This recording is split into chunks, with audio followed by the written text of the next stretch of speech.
Jamaica, proudly. Okay, saw some folks from Queens earlier. Where's Queens? Queens?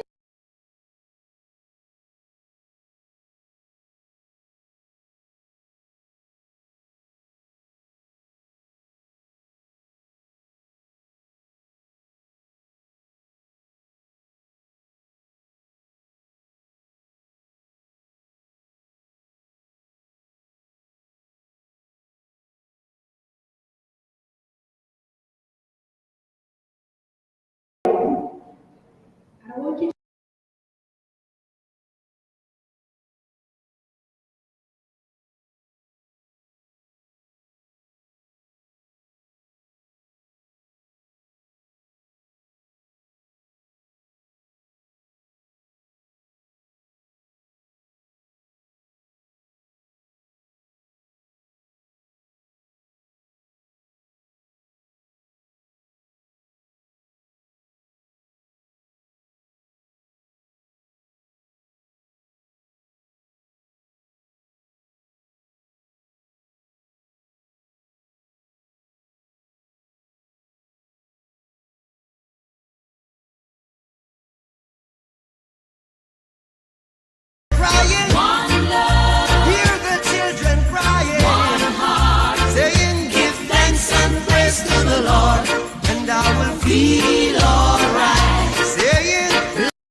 billion Jamaican dollars. I think that deserves a round of applause, right? That is definitely a step in the right direction.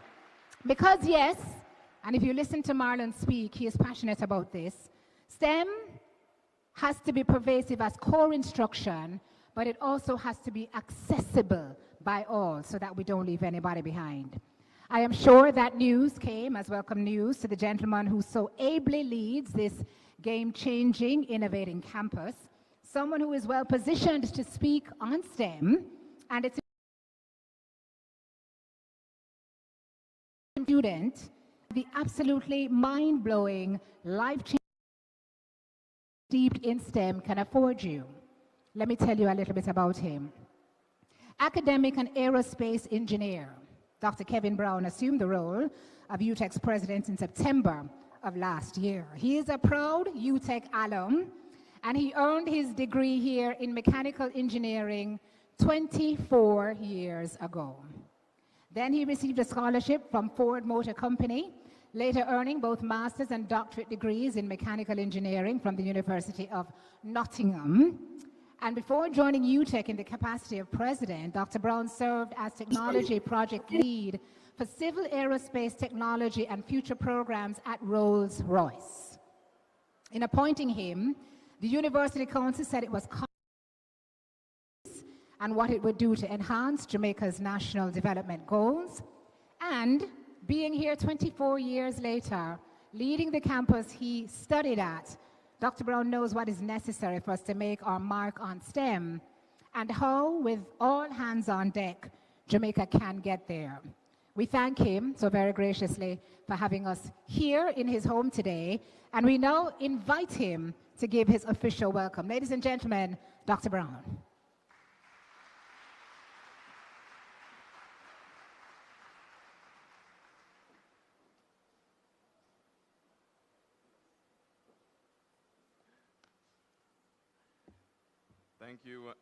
Thank you, Simone, our Master of Ceremony.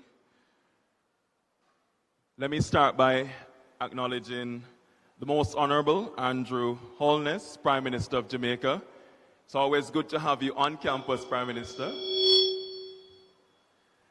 It's always good to have you on campus, Prime Minister, and we look forward to having you back for more of these types of STEM-focused events, because I know that that is the national agenda, and that is UTEC's agenda. I also wish to acknowledge our minister and our MP, the Honorable Favour Williams, Minister of Education and Youth. Sitting beside her, Dr. Kassan Troop, Permanent Secretary in the Ministry of Education and Youth. Members of the Diplomatic Corps, other ministers of government, heads of departments, agencies. I also wish to acknowledge my Acting Deputy President, Professor Shermaine Barrett, my Vice President and Chief of Information Technology, Dr.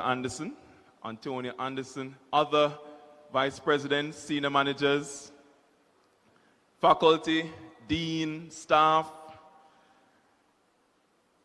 Welcome to our conference, and thank you so much for your support. Let me also acknowledge Dr.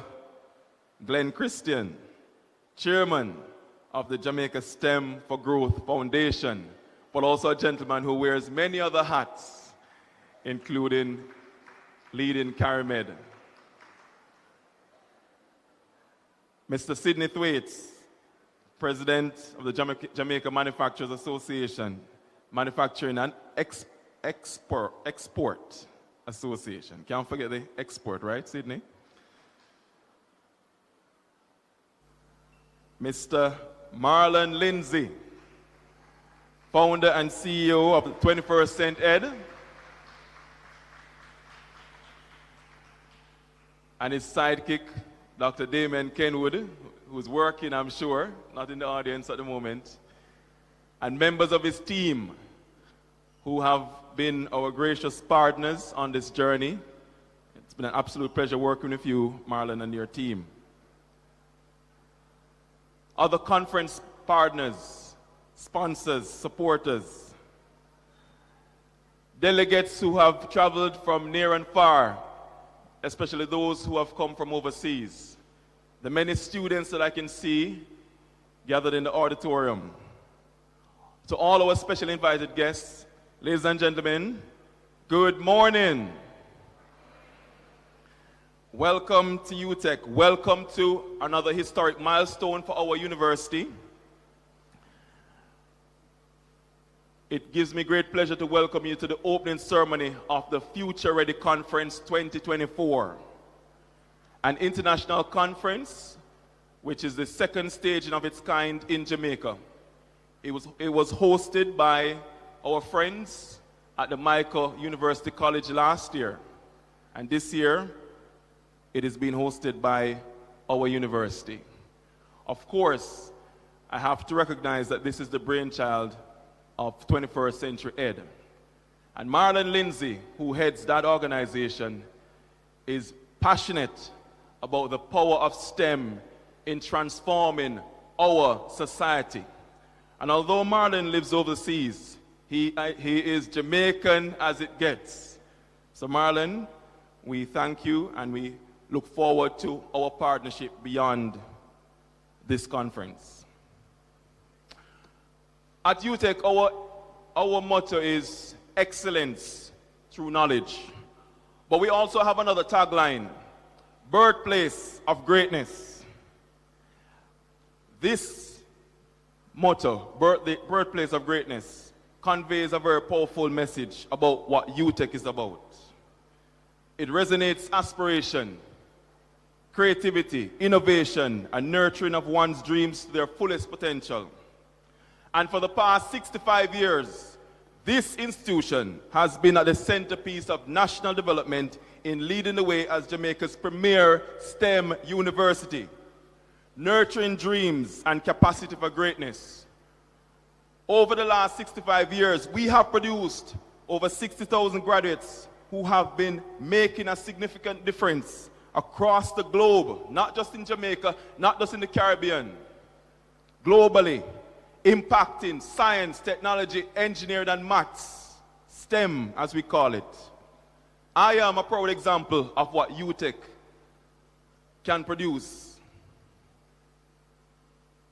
26 years ago, I came with a dream to be an engineer.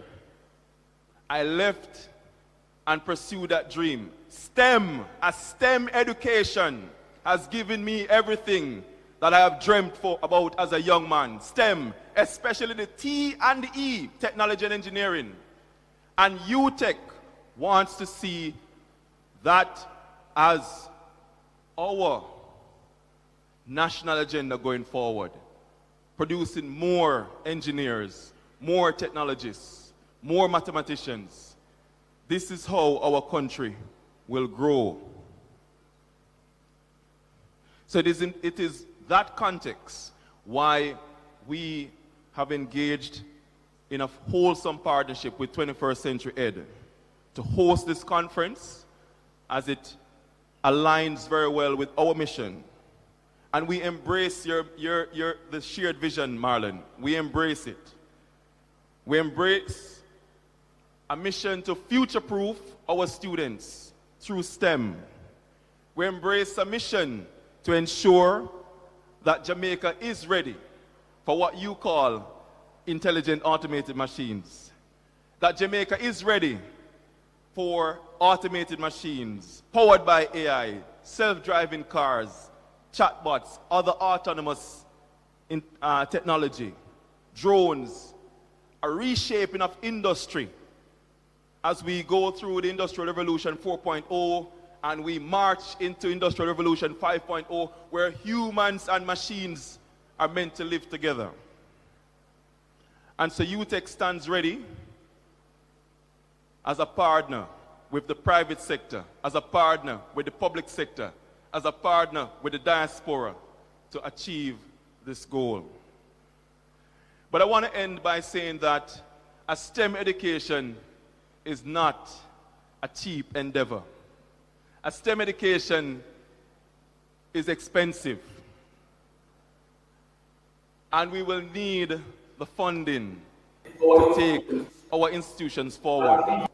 as we collaborate and work with MICA, University College, University of the West Indies, Caribbean Maritime University, and other institutions, as public universities, as public institutions, we will need the funding to take our mandate forward. And I know that government funds are limited, but we will need that funding and that support and commitment. And that commitment is also going to be required from the private sector. It is going to be required from our alumni. It's going to be required from everyone who wants to see Jamaica grow and succeed. Because a STEM education requires exposing our students to the latest and greatest technology. A STEM education requires retooling and retraining our teachers. And that's what this conference is focused on. That is Marlon's mission. Preparing all educators, not just tertiary ones, not just academics in tertiary institutions, all educators in Jamaica for the next technological revolution. So I want to say to everyone here that UTech is committed to our mission.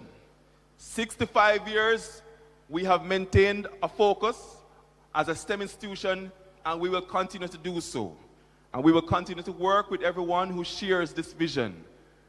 And I want to welcome you to UTech and to wish you an amazing conference.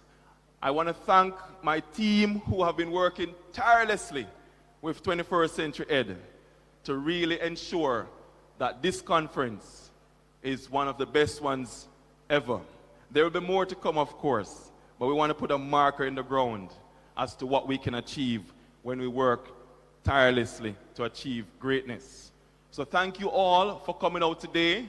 To our students, our future engineers, our future STEM graduates, I'm really pleased to see you all here, and I look forward to welcoming you to UTech after you have passed your CSEC and CAPE exams, right? Thank you, everyone. Enjoy your conference.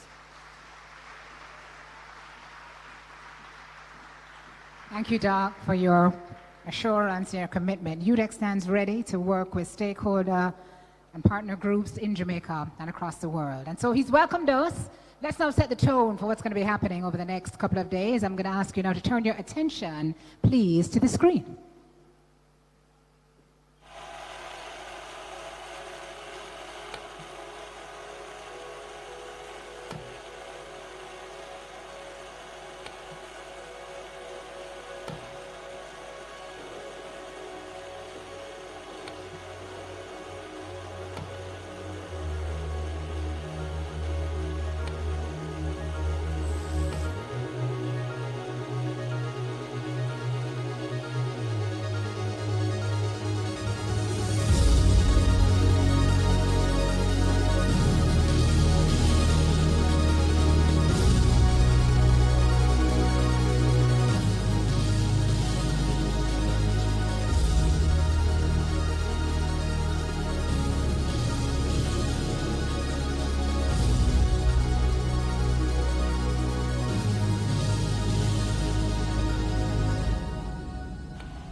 It's a serious question. What if in a moment of global upheaval, Jamaica chose the path forward? It's a great question. And I think that's what we're doing in this conference over the next couple of days. When in the last couple of years in this country, we have seen significant success and remarkable transformation from companies that have embraced STEM initiatives, contributing significantly to Jamaica's economic growth and to our progress. And this is the secret, folks, to facilitating material growth across all our industries. And our next guest is here to underscore that fact. As the president of the Jamaica Manufacturers and Exporters Association, Mr. Sidney Thwaites knows all too well the implications, the advantages, the inextricable link between STEM and success in this ever-evolving world going through the fifth revolution. And indeed, he knows it well too, because he himself, as a businessman, understands the implications. He's the Chief Executive Officer of Lubricating Specialties Company Jamaica, and he comes to the table as a seasoned business leader with a career spanning 28 years. So we welcome him now to give his remarks and talk to us about what STEM can do across his industry. Please make your way to the podium. Make him welcome, please, ladies and gentlemen.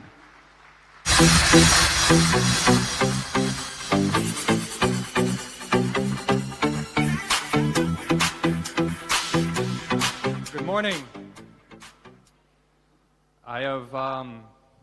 I'm going to keep my comments brief, and in so doing, I would just start by saying all protocols observed, with a special acknowledgement to the Most Honorable Mr. Andrew Holness, our Prime Minister.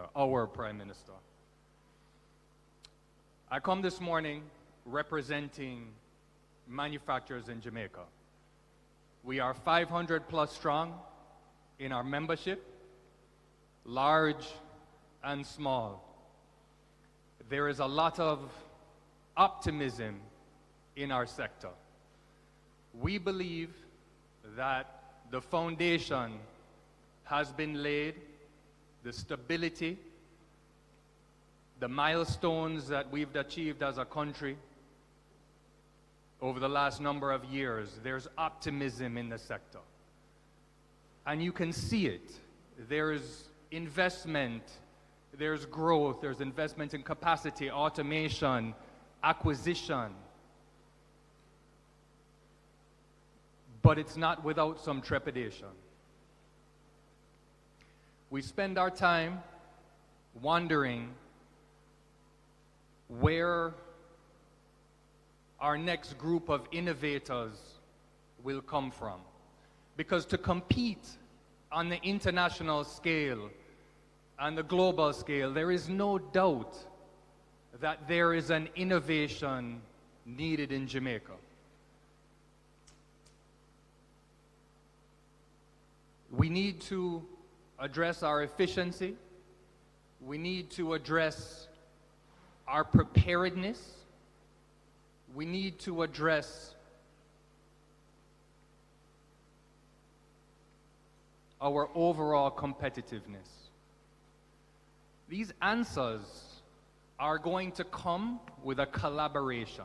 It is not the private sector looking to the government or looking to academia to solve our problems. We need to join hands, and there's not a silver bullet.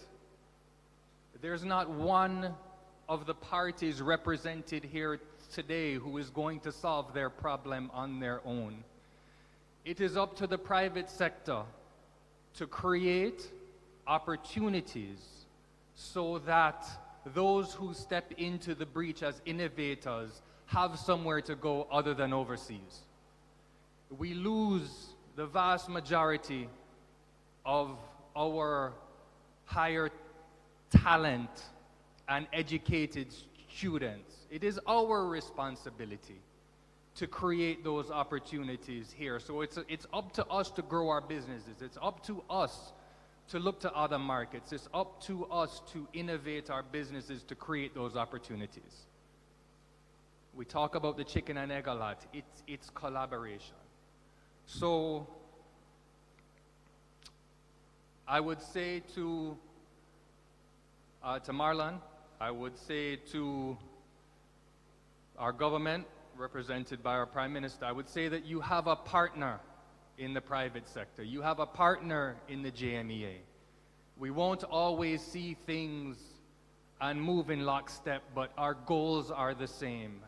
And we appreciate what you have done. And Marlon, we appreciate. This is not something you have to do. This is something you have a calling, and you have a partner in the JMEA and the private sector.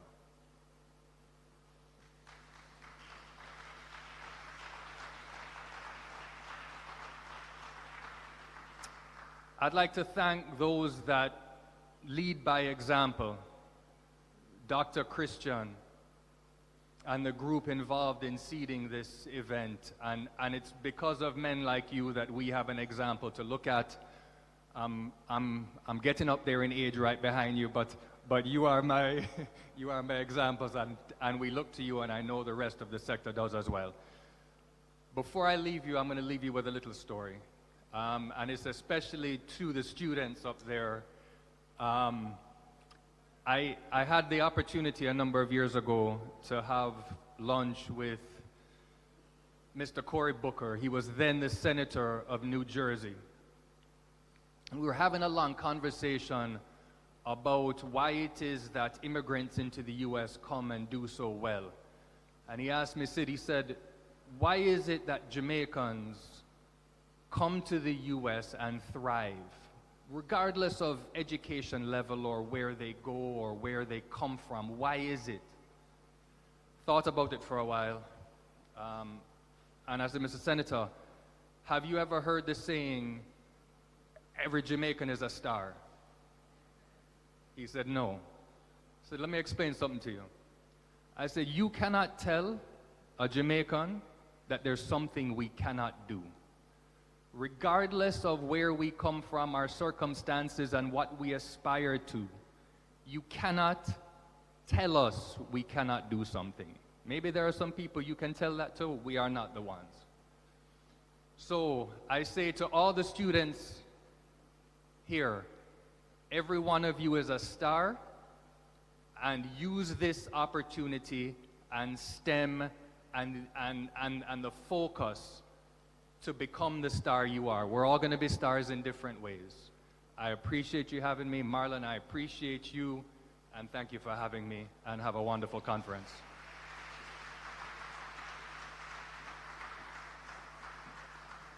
Don't tell us we cannot do it because it's a challenge you're issuing. It's a dare, and we're going to do it. So don't tell us we can't become a STEM island, because we're going to take you up on the challenge, and we're going to do it.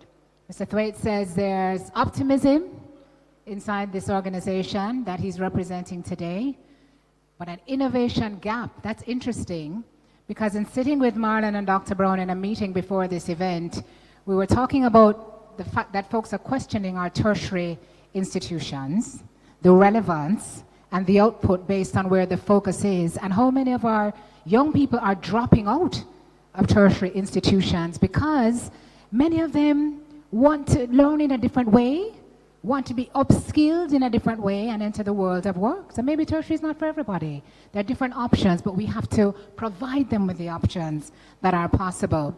So you ask Sir Thwaites where our next group of innovators will come from. I'm going to introduce you to a young lady who has the answer. I have the honor of meeting and interviewing amazing people every single day. And when I met and interviewed our next speaker, I was optimistic, as you mentioned, Sir Thwaites, that word today, that we have the answers right here. We asked the question, but we have the answer. If we can get people like Jada to stay. She is not yet old enough to have her driver's license, but thankfully you don't need that to go to university. Her parents are UTech graduates, and thanks to UTech's foresight and vision, so too soon will Jada Wright be. She hasn't been here long, but she's already created history as the youngest ever student to successfully matriculate to read for a degree at the institution at the age of 14 years. What were you doing at 14? How was I doing at 14? 14, I would have been going into third. Okay, I'm not going to date myself. I won't do it. Well, Dr. Brown has asserted that the timing is right for Jada. She's entering an institution with a strong history of delivering computer science, which is her major. And he's pointing out that, quote, we have modernized our curriculum, introduced AI, and added a whole raft of modern technology courses. So Jada, you are right on time, girl. In your bag. Jada studies for a bachelor's in computer science in the School of Computing and Information Technology, Faculty of Engineering and Computing. It started here in January. Her last day of the semester is tomorrow. It's tomorrow. Give her a round of applause, guys. She made it. And she says it's been wonderful for her. So I know that if we're asking where the next group of innovators will come from, Jada is one such that forms the answer. And so too are the other students who will pass through universities such as this one. May we have a rousing round of applause as we welcome Jada to address us now.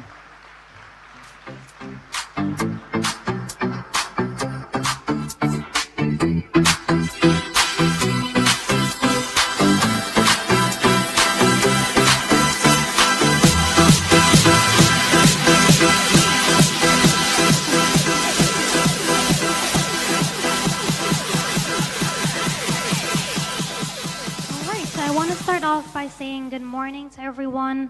Good morning to the Honorable Dr. Andrew Holness, our Prime Minister, and to the many other established members that are here today. So firstly, I want to say a big thank you to the University of Technology for taking the innovative step to accepting me here.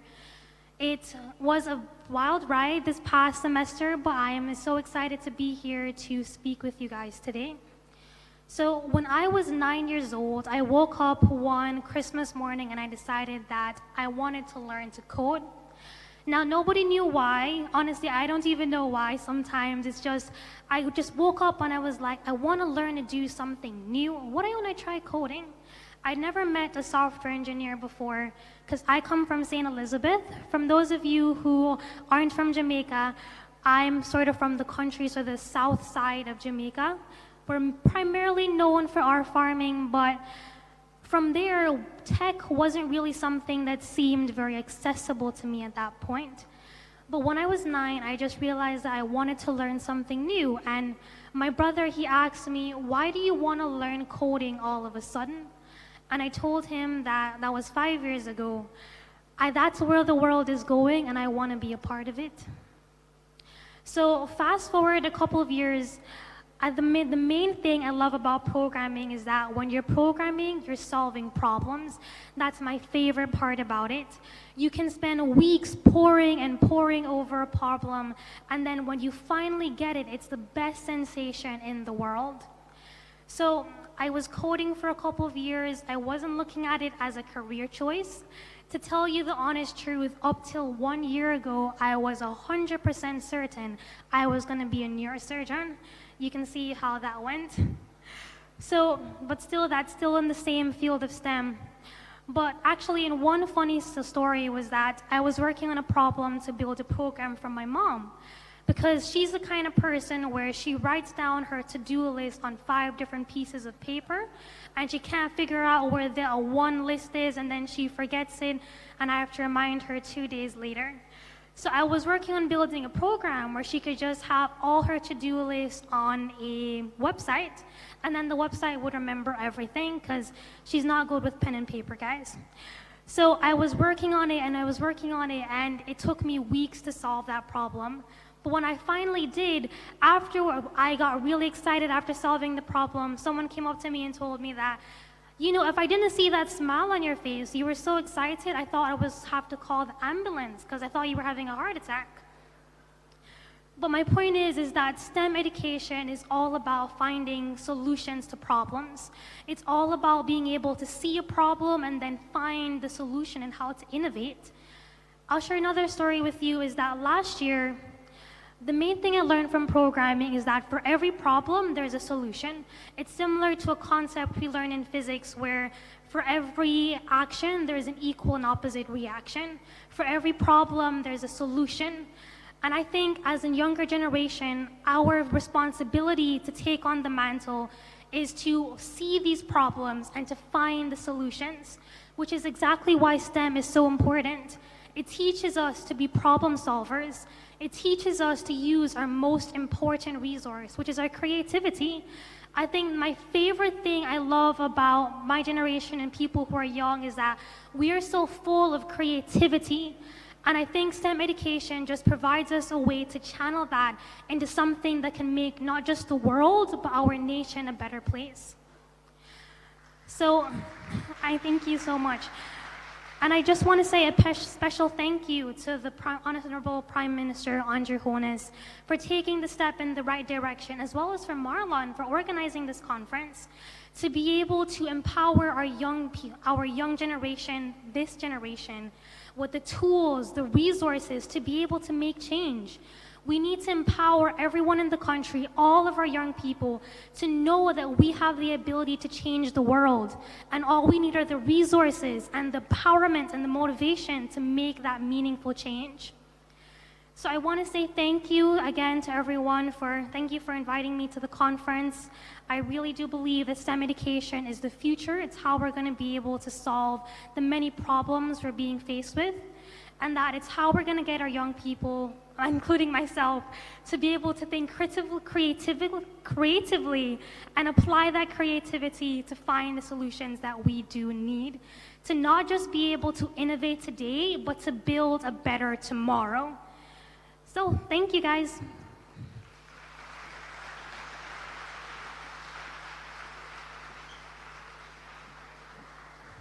She is not mine, but I would like to take her home. Honestly, if you don't listen to this young lady and get goosebumps, then who are you really? Look at her. This is the future of Jamaica, ladies and gentlemen. Mr. Thwaites, when you ask where the future coming from, Mommy and Daddy, can you stand? Is this stand? Can we give a round of applause to her parents? Because I know it's an agonizing decision to agree to send your child, your 14-year-old, to university. That's a tough decision. And I know you agonized over it, but you told me this morning you are absolutely sure you made the right choice. Jada, continue to inspire, continue to be blessed. A little child shall lead us, ladies and gentlemen. See the little child there? Thank you so much, Jada. God bless you. Yes. Wow. Wisdom beyond her years, let me tell you. All right, so let's move on with our program. I love a good success story. And the gentleman I'm about to introduce to you, he doesn't only have a great one, but he is the reason that we all sit in this room today. His passion for education, for STEM in particular, is palpable. This little boy from 7 Mile has a dream of making Jamaica an education destination. Having worked in the education fields and in tech, he knew the importance that STEM would have in the future, and so he created a company called 21st Centered to future-proof our students, making them future-ready. Marlon firmly believes that STEM should be taught at a young age before the stigma of having to be talented or competent at STEM is ingrained in our students. And he is vested in seeing Jamaica become a STEM powerhouse, not only because we can do it, but because he has seen what the adverse effects of not doing it are. So like I said, this Jamaican, passionate about Jamaica, is the reason we are all in this room today. Ladies and gentlemen, please help me welcome founder and CEO of 21st Centered, Marlon Lindsay. Don't get emotional on me, sir.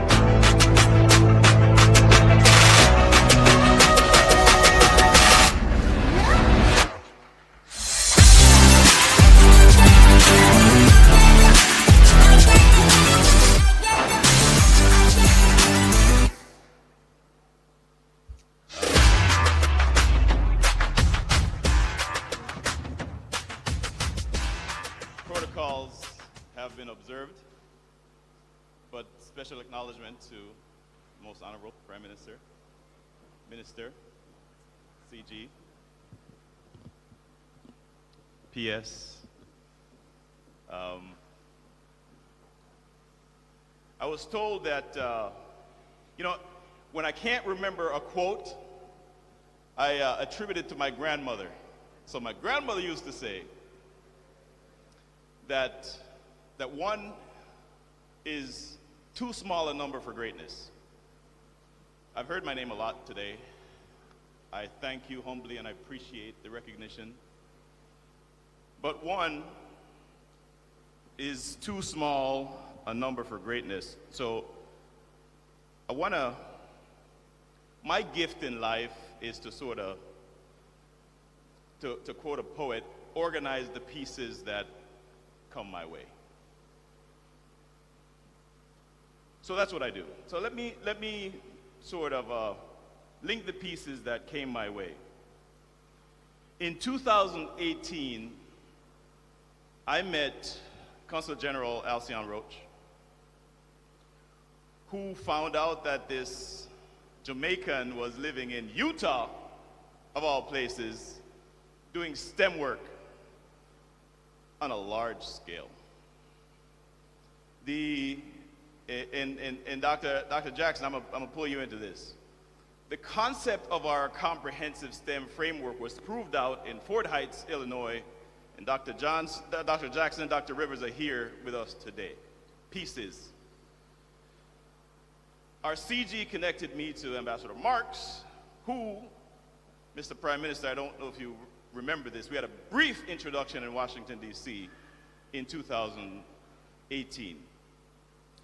In 2019, I attended the AFJ annual gala where Dr. Glenn Christian was being recognized. The PMU were also there, another brief encounter.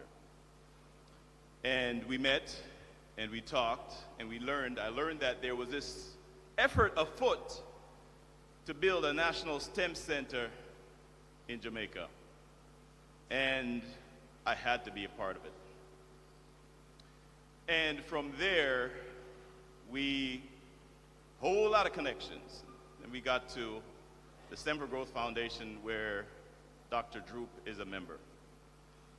And so when we started connecting the pieces, what we started to recognize, what we realized is that we have this transformation occurring. So I organized the pieces that come my way. Welcome to Future Ready. This is where we learn to put the pieces together, not just here on the island, but back home. In Proverbs 29:18, right? So if my wife was next to me, Amanda is here, she would say, I'm going to stand away because I'm starting to quote the Bible. And that's never a good thing. It says, where there is no vision, the people will perish. So I want to read something to you.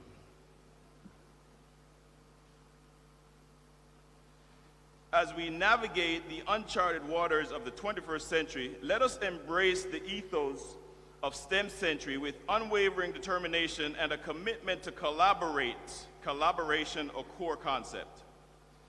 Together we can raise a generation of graduates who will not only thrive in the digital age, but also drive the transformation of our society, our economy, and our world. Sincerely, the Prime Minister of Jamaica. In the foreword to the bestseller, STEM Century, it takes a village to raise a 21st century graduate, the Jamaica edition. In this edition, we have thought leaders from Jamaica and the diaspora. The work is being done here. I just recognize it and organize the pieces that come my way. Where there is no vision, the people will perish. We have folks from New York, those people won't perish.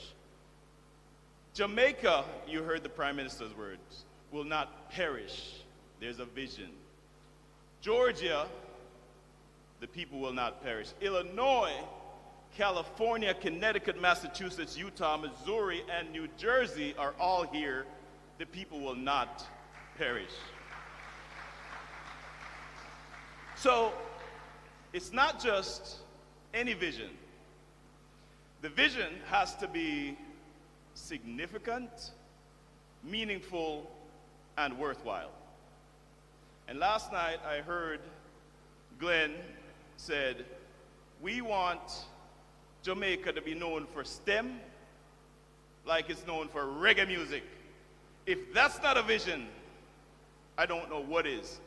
Inspired by the mandate of our Prime Minister to collaborate and make Jamaica a STEM place.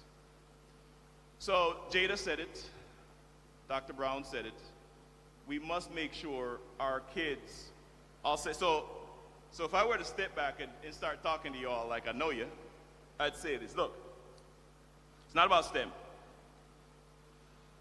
It is about, we call it the formula. The formula is the 4 C's plus the 2 P's. Jada talked about it. It's creativity, critical thinking, collaboration, and communication, plus problem finding and problem solving. Those are enduring learning principles that whether we're calling it STEM or some other thing, if we make sure our young people, and all of them, if they have that, they're going to be okay. But we have to shift things a little bit. In schools, it's the only place that we can't fail. But I fail every day. I fail forward every day. We have to shift the culture of school so that students can experiment, which requires failure and iteration. That's underneath STEM education. The resilience to problem find and problem solve. So today we're here because we're organizing the pieces. Deep work is being done in Jamaica. If we were to name all the people that's doing really deep STEM work in Jamaica, we'd be here for the entire conference. I didn't just come here to do STEM. I met STEM here, and so we're doing more STEM. Because in Jamaica, there's brilliance. There's always been brilliance. And if somebody is going to lead out in the Caribbean and create an example for the world at a systemic level, must be Jamaica. And this, I will say, I'm a member. Look, I live in Utah.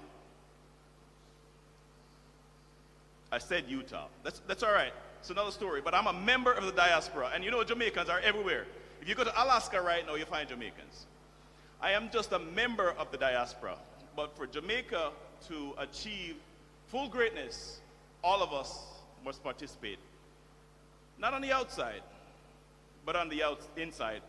It's my honor to be here, to be a part of Jamaica, being STEM in every facet of the culture, so that we can future-proof not only our students, but re-engineer the culture so all Jamaicans are STEM ready for a 21st century where we'll have to coexist with, Dr. Brown, you know my term, intelligent automated machines.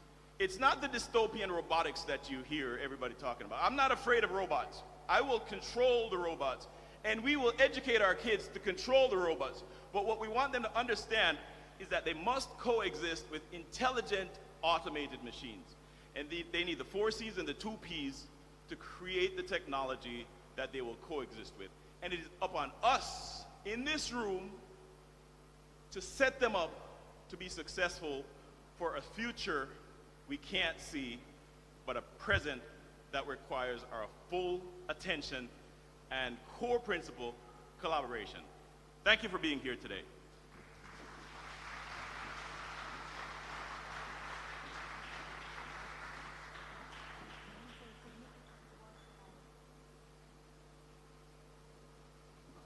Yes. Meaningful, significant, worthwhile. Those are his buzzwords for everything he does. And this certainly will be all of those things. Thank you, Marlon, for taking the pieces and putting them all together into this lovely whole that we're now going to use to move our nation forward. And in order to do that, remember I said we're all soldiers, we're all boots on the ground. We need generals, right? If you want something done, give it to this gentleman to do it. Put him in charge. An alum of the Michael University. Dr. Glenn Christian is one of Jamaica's most iconically successful businessmen, building a huge company called Caramed, known across Jamaica and the region. Dr. Christian knows that we are not moving ahead because our education system needs to be revamped. And he also knows that up to 70% of our workforce is not certified. Well, this true Jamaican patriot is now giving up his time and his talent to see to it that Jamaica's future is in good hands. And to that end, in addition to his already exhaustive list of responsibilities, he's taken on chairmanship of the STEM for Growth Foundation. And not only has he been giving of his valuable time, but he has also put his money where his mouth is. So this is where the collaboration that everybody is speaking of is underscored. Dr. Christian has pledged $1 million US. Did you hear what I said, everybody? What did I just say? $1 million US to the building of a national STEM center. And with the Army, yes, With the Army, I know Dr. Christian has behind him, with the other members of the foundation, just esteemed, efficient, effective nation builders. I know that this is something that will manifest. So can we please welcome Dr. Christian to the podium to give us his remarks.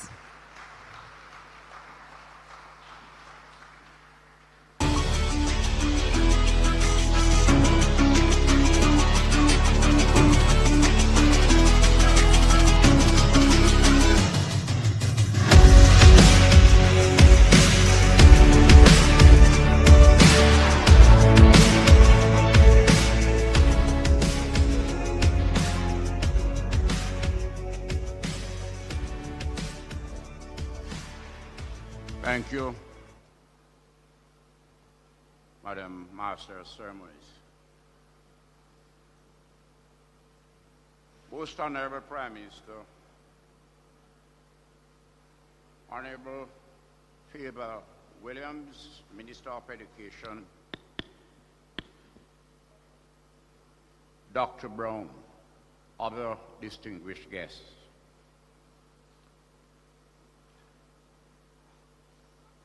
Sydney, who is the president of the Jamaica Manufacturers Association, almost already delivered my speech. What I want to say though, and he said it, when people ask me, Glenn, you're still working? And the Prime Minister have a way to say, why, God bless you for your age. I say, yes, sir, I'm still at the wicket. I should be in the pavilion. So I'm happy that Sydney, a young man, that he will carry on the work after I would have gone into the pavilion. It is my pleasure to address you this morning on behalf of the Jamaica STEM for Growth Foundation. Today, while we are not gathered at a strictly STEM-focused conference, the essence of your discussions will be undoubtedly resolved around preparing our students for success in a world driven by technology. The Jamaica STEM for Growth Foundation is committed to supporting initiatives that forge a future-ready workforce. We recognize the urgent need to ensure that our people are equipped with the necessary skills necessary to thrive in an increasingly digital and interconnected world. The Jamaica STEM for Growth initiatives sprung from a request in 2019 by my alma mater, the Jamaica University College, for assistance in funding the construction of a STEM center. In emphasizing the urgency, Dr. Pinnock highlighted some very concerning statistics about our students' performance in maths, science on the CSEC exam. And each time I shared those statistics with my colleagues in the private sector, they understood immediately that this was not just an educational issue. Jamaica's economic growth is going to be impossible without educational achievement in these critical areas. As the owner of a group of companies with over 900 employees and over 250 contractors, I can tell you that we are already seeing the effects of these trends. In recent times, the CARMED group has been seeing increased resignations due to migration, mainly to the United States. As a matter of fact, I understand that 70% of our skilled graduates are migrating to those countries. And so we are having a hard time trying to filling positions. Our company is a major player in the manufacturing and the distribution of pharmaceuticals. Yes, CARMED bought Federated Pharmaceuticals in 2014. That company was formerly owned by the Lascelles Group, and that group is now owned by Campari.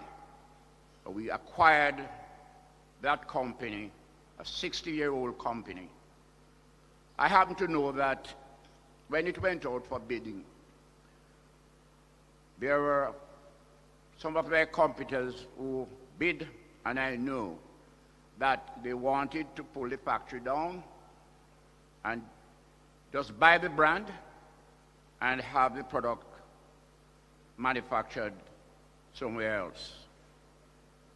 Believe you me, I quoted roughly 35% above the other bidders, just to let that company remain in Jamaica, because it is a household name.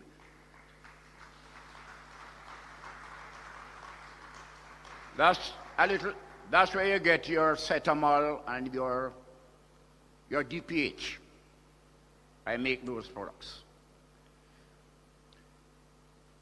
And the situation is similar in the wider health services, where there is a shortage of pharmacists, medical technologists, biomedical engineers.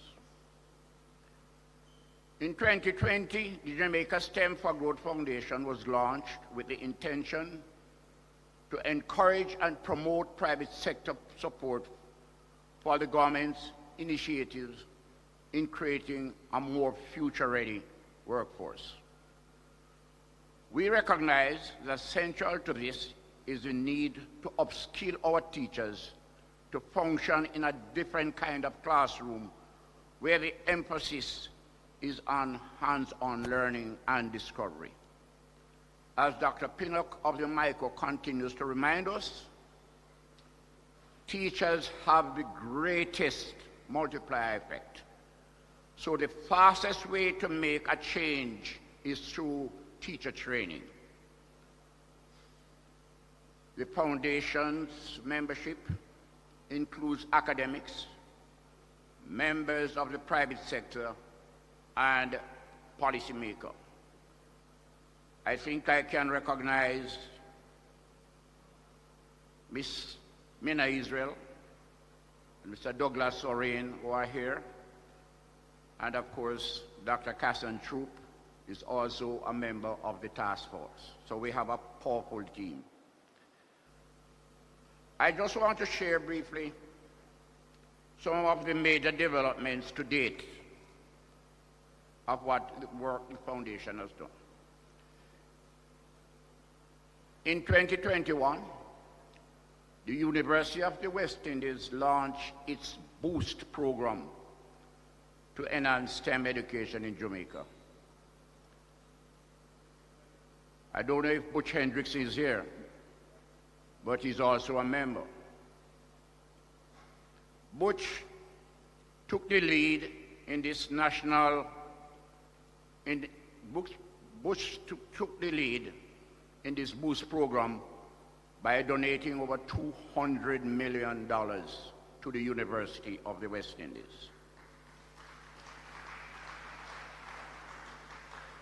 The objective of the BOOST program is to provide a continuous stream of quality science and mathematics teachers.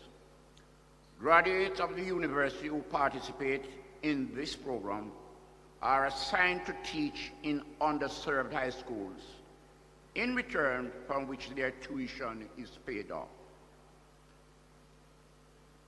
To date, 41 Boost Fellows have been deployed to 33 schools across 12 parishes, impacting over 11,000 students.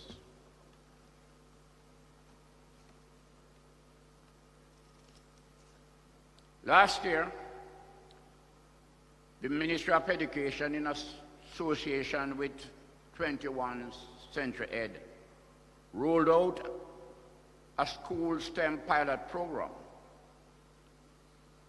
To date, some 42 schools are involved, impacting approximately 48,000 students.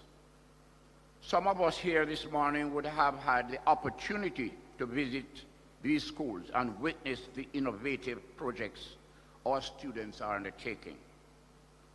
Looking ahead, we are gearing up for a significant capital gain. We want to raise something in the region of about, I would say, 10 million for the National STEM Center. And our Prime Minister is on board to help us to find the appropriate site within the corridors of the MICO.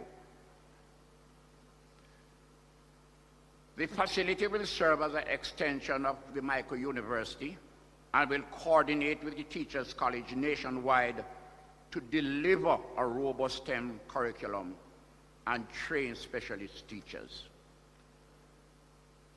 Some years ago, a few members of the STEM task force visited the Homi Bhabha Center, one of the largest STEM centers in India. One of the things that impressed me was how ingrained STEM is in that country's culture. I tell you something.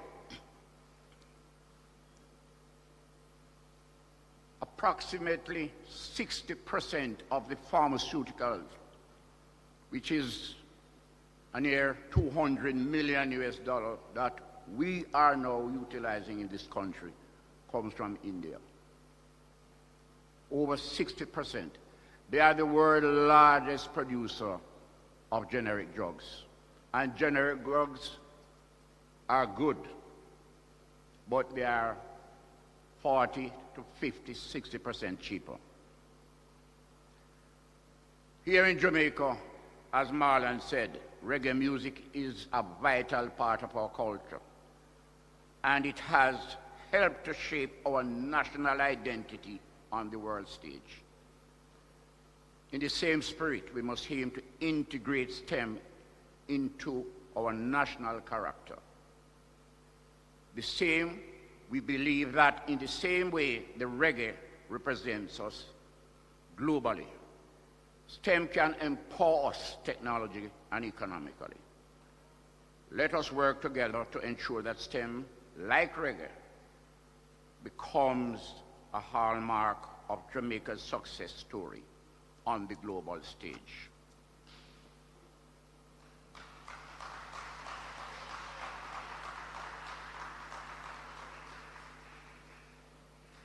Again, I want to thank our Consul General,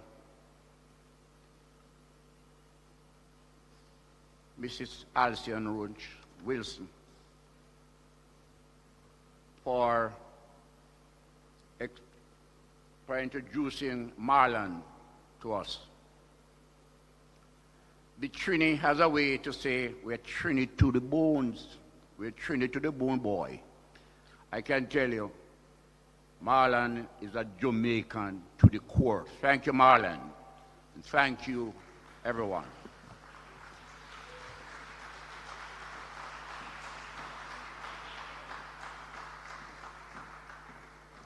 Thank you very much, sir. And thank you for your service. May we have another round of applause for this outstanding Jamaican man? Doesn't have to do it, but he cares about Jamaica, and so he does. And it's going to take, as we said, an all-hands-on-deck approach. I want to acknowledge Minister Williams, who is here. We did acknowledge you earlier in your absence. Dr. Troop, also here, and we know that you two ladies are working to get this done. All right, ladies and gentlemen, it is time now for our keynote speaker. And it is forward in the book, STEM Century. It takes a village to raise a 20th century graduate, the Jamaica edition. Our Prime Minister cites a World Economic Forum Future Jobs report that predicts that by next year, technology may eliminate 75 million jobs. That's a bad news. And it sounds like a crisis. But in every crisis, there are opportunities. So that same report estimates that 97 million new jobs will emerge that are more adapted to the new division of labor between humans and machine algorithms. So he calls for the same community and collaboration values that we've always held dear to our hearts in Jamaica, where the village raises our children. And he calls for us to come together to raise, in the same way, our 21st century children. To that end, he's announced the establishment of 6 STEM academies to enable our children the mastery of STEM skills that has come to be synonymous with empowerment in a world where technology is advancing at an exponential rate. He is here this morning to share more with us and update us on what the rest of the plans are and how we are doing in enabling and pushing ourselves closer to our goals. So may I ask you now to give a round of applause for our Prime Minister, the Most Honorable Andrew Holness. Please stand and welcome.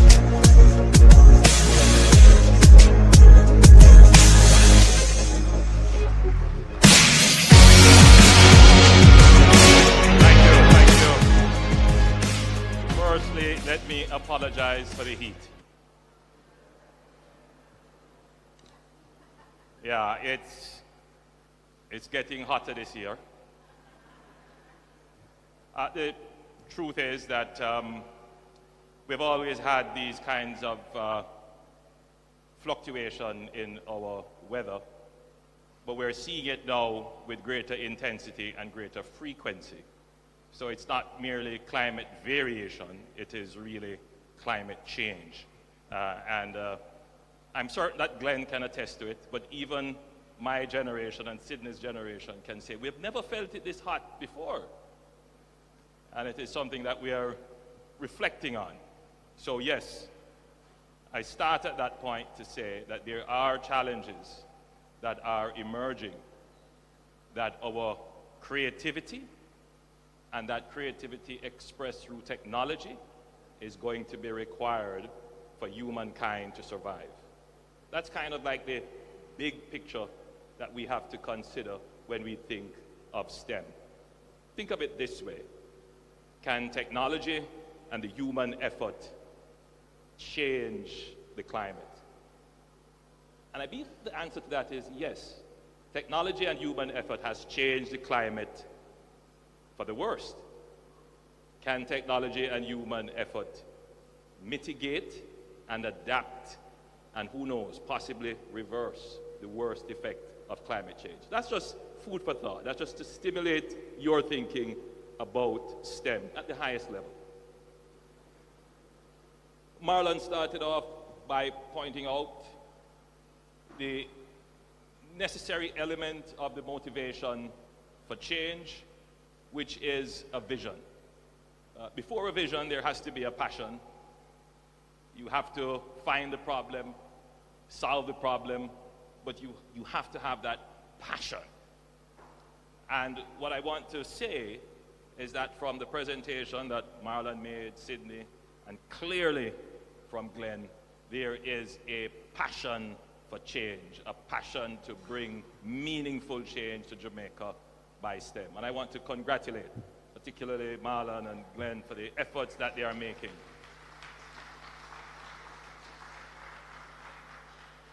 To make Jamaica a STEM country. The vision, obviously, is to make Jamaica the place of choice for people to live, work, raise their family, and I have added, retire in paradise. Isn't that a good vision?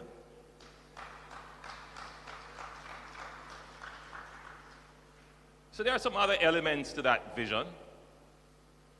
We want Jamaica to be a peaceful and productive and prosperous country. Is that a vision we can all agree with? Yes. Peace, productivity, prosperity. There's one other element to that, and in the Jamaican context, that's very important. This business of social justice. Given our history, you can have peace, you can have prosperity, you can be productive, but how is that distributed in the country? So there has to be this issue of equity. So it has to be a fair country. And indeed, some will say you won't have peace unless you have equity. And if you don't have equity, you may not necessarily have the highest level of productivity. And if you don't have the highest level of productivity, you will not have the highest levels of prosperity. So I want to make some connections in your minds today that the thrust for peace and for productivity is underpinned always by the understanding that we are going to build a fair and just and equitable society. So if we can pursue peace and productivity, that will lead to greater prosperity, and greater prosperity will reinforce peace and productivity. So the idea is in the vision to create what we call a virtuous cycle. That is what we want for Jamaica. We want to create this virtuous cycle where our vision is sustainable. Now, for that to happen, there are some things that we need to address. For the Jamaicans here listening in the audience, for our students who are here, you wake up every day to the challenges of Jamaica. And we know what they are. We can think about our road network. We can think about our shelter infrastructure, our residential and commercial infrastructure. We can think of our utility infrastructure, water, internet, electricity. We can think about our municipal services infrastructure, garbage collection. We can think about our health infrastructure, the delivery of health care. We can think of all the challenges we face. And they're always well enumerated. So for the average Jamaican trying to reconcile this vision of the place of choice where we are productive and peaceful and delivering prosperity, and we're trying to reconcile that with what we wake up to every day, it can lead to a sense of frustration, even disenchantment. And that is something that governments have to deal with, not just in Jamaica, but right across the developing world. How do we, as a people, therefore, develop a plan that leads towards the materialization of the vision? How do we achieve the vision? So we know what the problems are. We have found the problems. We have the vision and the passion. How do we find the solutions? Now let's talk about solutions. So solutions, firstly, for these kinds of nation-building challenges, they're not going to happen overnight. They won't be snap of the fingers. There may be some, but in general, these are problems that you're going to solve over a long period of time. And sometimes the solutions, as they are implemented, are imperceptible. So you're not going to see the change happening immediately. But that doesn't mean you shouldn't take the action. You have to take the actions. The other point to note about pursuing the solution is that they are not always sequential, meaning you can't wait to solve this problem and then you move on to solve the other problem and then you solve the other problem after that. The solutions have to actually be simultaneous. So you have to figure out ways how to solve all the problems all at once. Now, it won't always be like that because there are some things that have to happen sequentially. But as far as policymakers go, when you're looking at the national problems, you're always trying to find solutions that will deal with most of the problems right away. There's one solution to most of the problems right away, and that is fix the economy. I'm saying this for the audience that is here, but particularly for the students who are coming, who may not, the economy may not be necessarily a subject that they would want to necessarily put at the forefront of their concerns. And indeed, for most Jamaicans, the consideration is never about the economy, it's always about the things that flow from the economy. Inflation, employment, roads, but they never generally make the connection to how important it is to have your economy properly run. So solving the question about how your economy is doing is what I call a super solution to many of the problems. This is why my administration has spent so much time emphasizing and so much effort on ensuring that we manage the Jamaican economy well. And we have gotten recognition for this by all the international agencies, by all the development entities.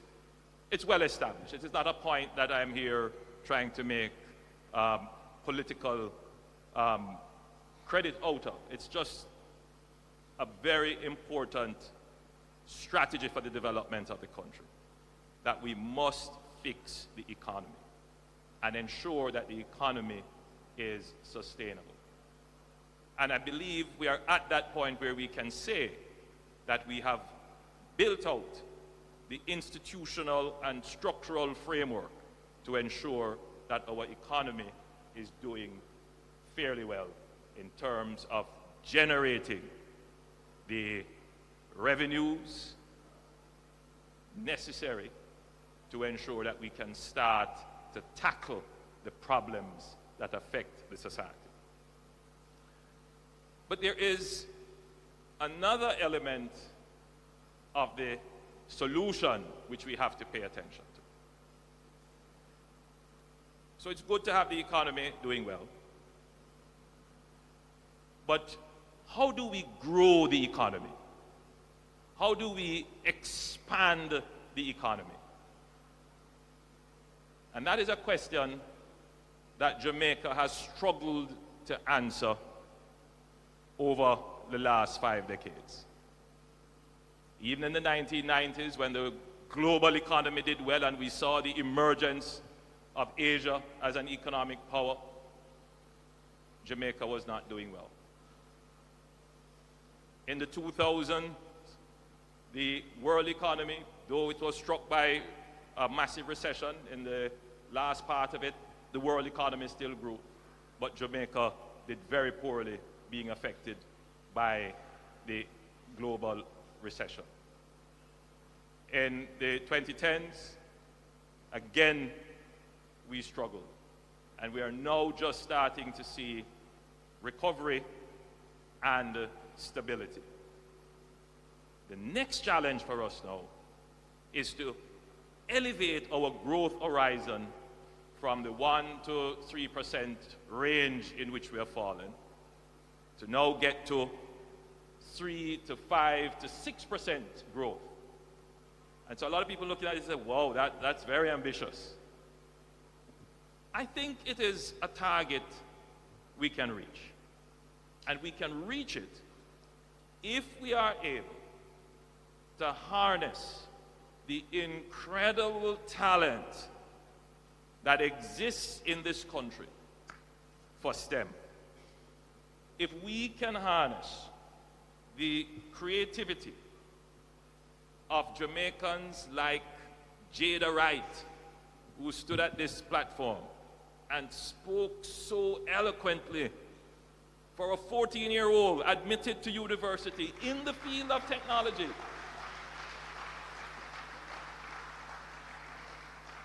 And let me tell you that there are many other Jada Wrights out there. We just haven't found them. The system hasn't recognized them. Their parents may not even know. The teachers don't see them in the classroom to identify them.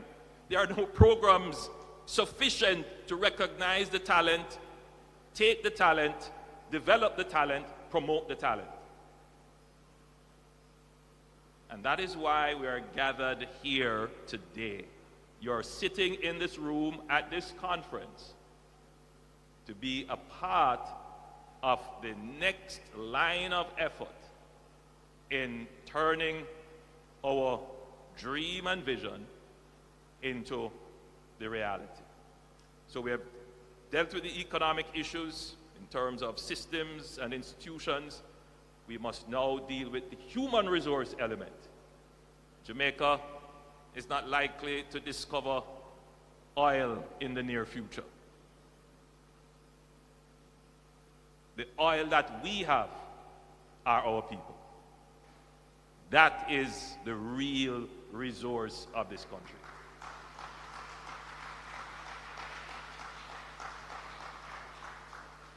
So,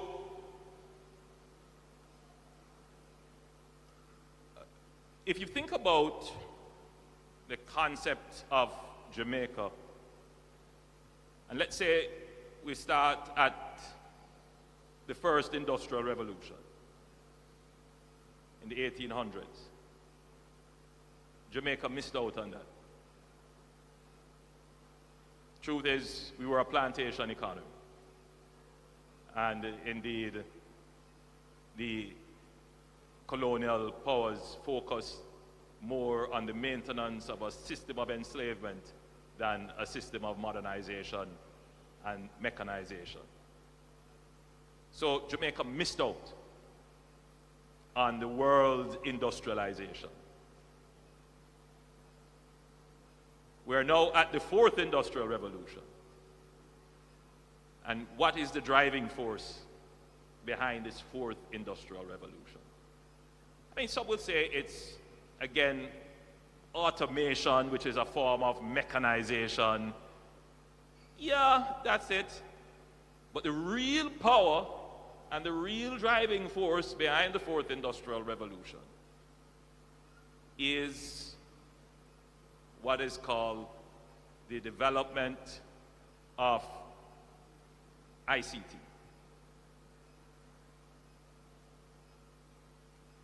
And using that information technology to create what is called a cyber-physical world.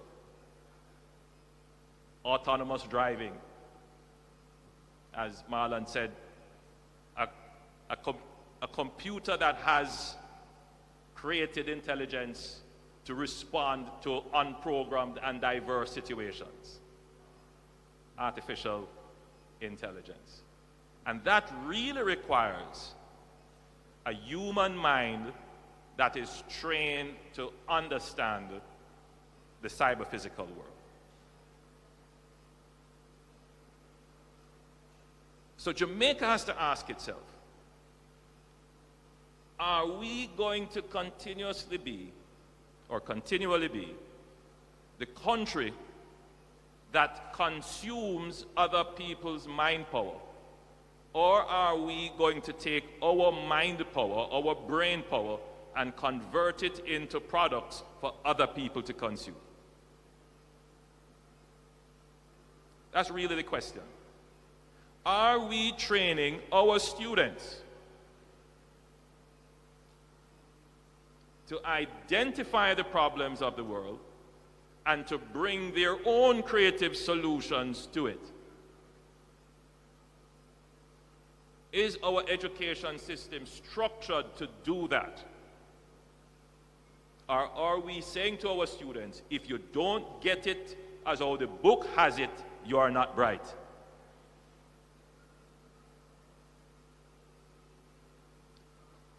And that is why we're gathered here today. We're gathered here today under the leadership of St. Edward Marlon and Glenn to promote a mindset change in how we will educate the generations going forward. For them to be able to convert their creativity, whether it is in arts, whether it is in the science, whether it is in technology, whether it is in engineering, whether it is in mathematics, to convert that into iPhones, autonomously driven cars, websites that offer great services, that can become a part of our GDP. That is it. That is the core of it. So the government has, for the last 5 years, been working quite assiduously on ensuring that Jamaica becomes a digital society. And that digital society agenda has several elements to it, starting with, of course, the construction of 6 STEM schools, meaning schools that will be pulled out of the traditional modality of education, run under a different education regulation that is designed specifically to promote this agenda of developing the Jamaican who does not fear mathematics, does not fear engineering, does not fear science, that embraces it and that will use it for the creation of value for the Jamaican people.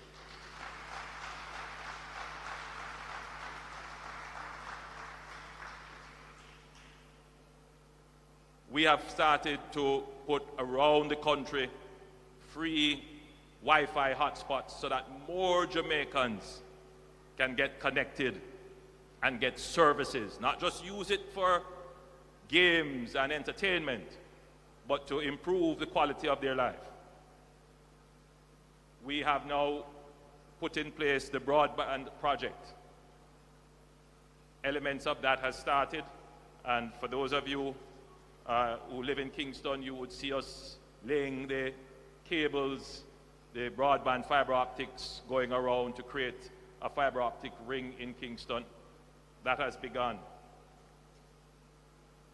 We're ensuring that our teachers have access to the instruments of technology, and that is why we're giving out 10,000 laptops for our teachers, which has already started.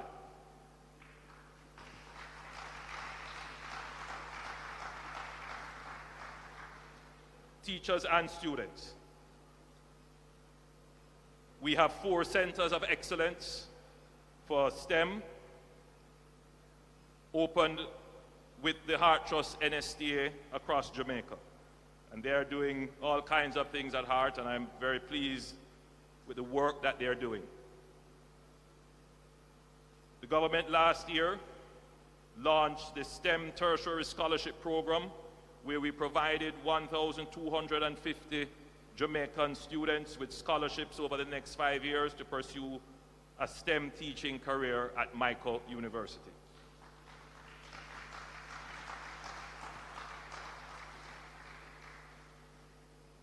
And there are several other initiatives.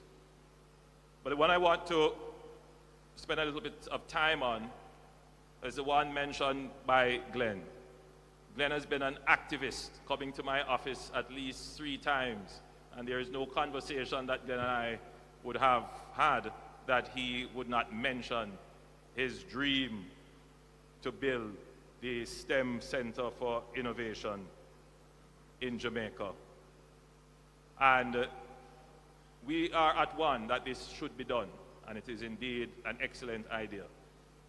We just need to find where it should be located. And as we seek the redevelopment of Kingston I'm very careful that we should locate strategic buildings in areas that make logical sense. You don't want to put your strategic buildings in places where you can't access them, infrastructure is not there. So we have a plan for the redevelopment of the Hero Circle area, which is in proximity to Michael. And I'm certain, Glenn, that within that plan, we will find a space for the STEM Teacher Innovation Center. Your dream, sir, will become a reality. And I want to commend you.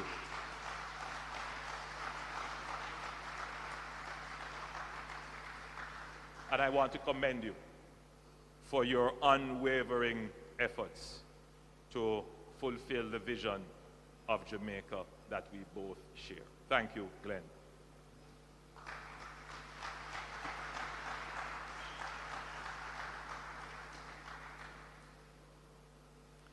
So today I am pleased to declare Jamaica as a STEM island with a vision of fostering innovation, driving economic growth, and empowering our people to thrive in the global knowledge economy. Through our collaborative all-hands-on-deck approach, government, private sector, academia, and civil society, we will work towards this goal. Jamaica is now officially declared a STEM island.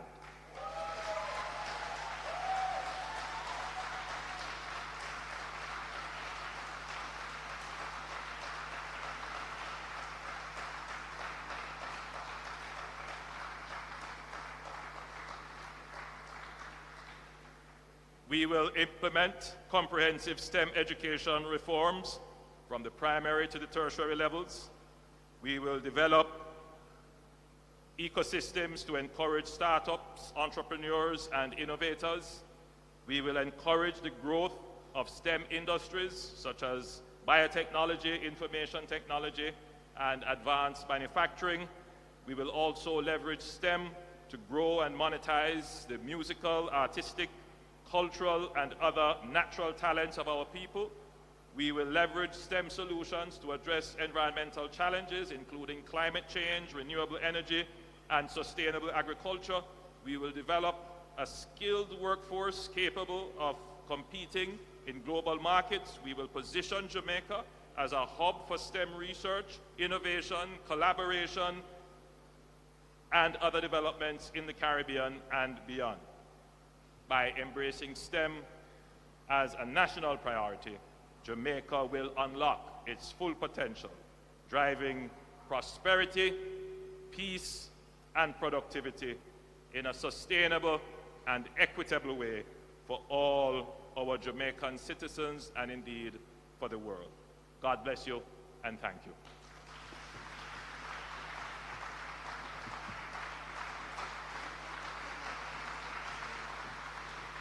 Jamaica is now officially declared a STEM island. Round of applause, please. Marlon, I'm sure you feel so good about that. I'm going to ask Dr. Christian. Marlon, make your way up. Mr. Prime Minister, if you could stay. Thank you very much, Elena.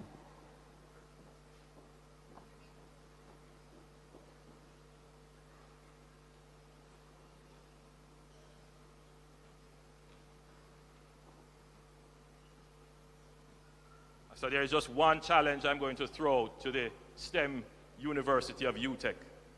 Figure out a way how to make this auditorium cooler.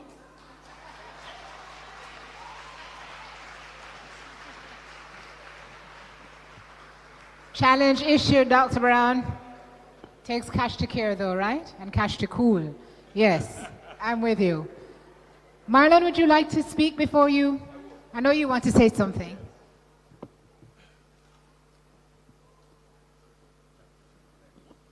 Well, Mr. Prime Minister, thank you. I mentioned where there is no vision, the people will perish. Do we have a vision? Yes, we do. And Mr. Prime Minister, you saw this coming as you wrote the foreword of the book, STEM Century. It takes a village, and the village have organized to carry out the vision, Mr. Prime Minister. So we would like to present you with this momentum to mark the date. And so my wife, Amanda, she's got to think about dates. I want you to look at the numbers of today. The day that Jamaica was proclaimed a STEM island. If you're in Jamaica, it's 24/4/24. If you're across in the US, it's 4/24/24. So there's a lot of fours and a lot of 24s. Today, Mr. Prime Minister, you've raised the bar, and we're so grateful for your leadership and your vision. And please accept this as a commemoration of today and the vision that you've laid for us. 24/4/24, 4/24/24. Jada, note those numbers. There's a code in there somewhere to do something. That's a challenge I'm issuing to you. Thank you very much, gentlemen. Appreciate it. And as you have a seat, please, as you make your way back to your seats, we're going to invite you to view this video, and then the Prime Minister and his entourage will tour our STEM Expo. So please turn your attention to the screens.